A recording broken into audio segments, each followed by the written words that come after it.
They were the poor fellow soldiers of Christ, a humble band of warrior monks who took a vow of poverty. So how did they become the richest, most powerful, and most feared military order in the world? And why, at the height of their power, were they rounded up, branded as heretics, and burned at the stake?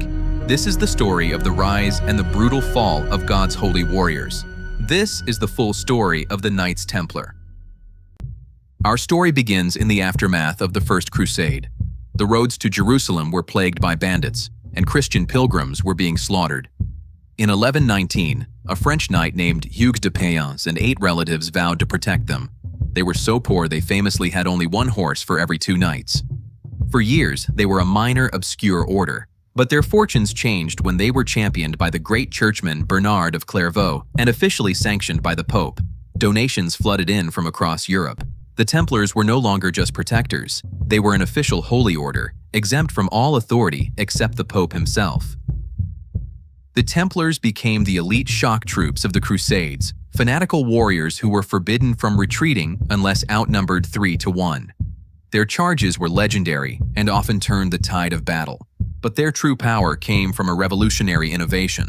They invented international banking. A pilgrim in London could deposit his money in a Templar commandery, receive a coded letter of credit, and then travel to Jerusalem and withdraw his funds. This made them indispensable to the entire Crusader project. With a network of castles, farms, and ships across Europe, they became fabulously wealthy, acting as the treasury for kings and popes. The Templars' success made them powerful enemies. After the final fall of the Crusader states in 1291, their original mission in the Holy Land was over. They were a standing army with no war to fight, and they were creditors to the most powerful men in Europe. King Philip IV of France, a man deeply in debt to the order, saw his chance. On Friday, October 13, 1307, he launched a secret dawn raid, arresting every Templar in France.